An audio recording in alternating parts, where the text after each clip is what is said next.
Welcome back to Twitter Titty Twisters. It's me, the master of memories, Dalton Pruitt, and today I'm taking a look at quite the pair belonging to Erin at Erin MHK. And I gotta say, these is some wall hangers. You gotta find the stud before you try to nail these up. You know what I'm saying? But while these may be what I would call gazongers, they are not sloppy. These is not slobber knockers, which is an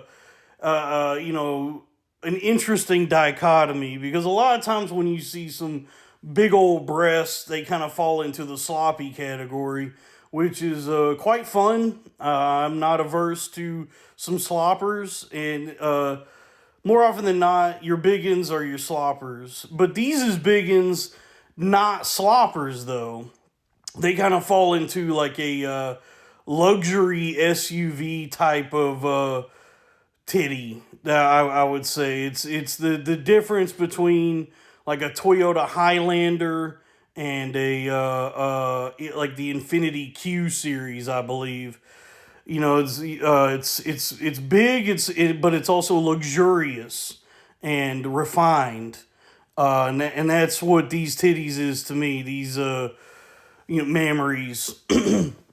It's when I take a look on here at these jugs, it brings to mind the sort of distinction between, in film you have big, huge, big budget blockbusters like your Marvel movies and Fast and Furious and that type of thing, and then you have like all of the movies that you would think of as like artsy, make you think movies are much smaller.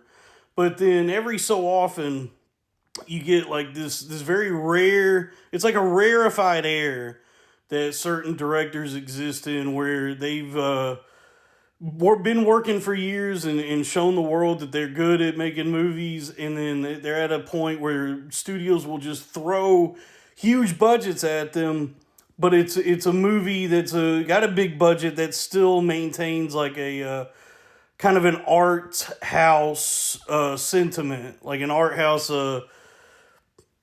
expression, like a singular vision from the director.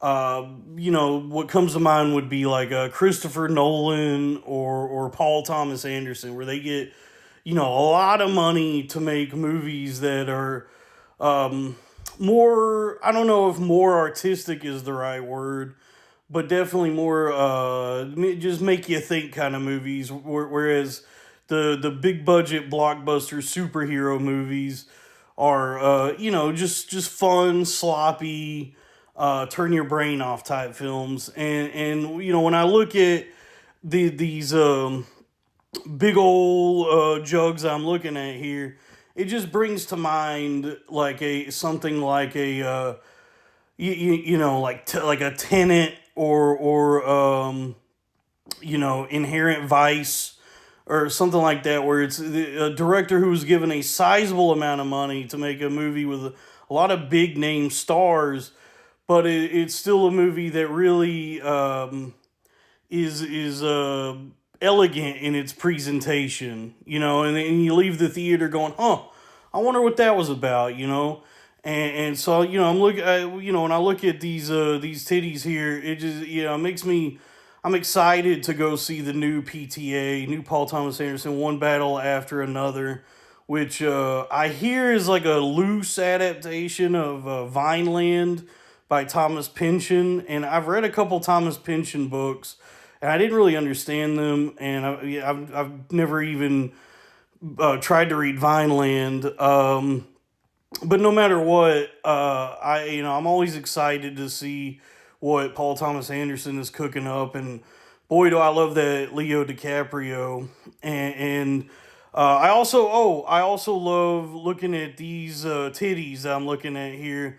So that's kind of where my head is at when I take a look at big old but big old breasts that are still classy like these. Like they're done up nice, and they have like Yeah, they're just like refined in a way that you don't often see with big ass titties, and so I will be thinking about these for quite some time after this. The same way that I to this day I still wonder what was going on in that movie Tenet.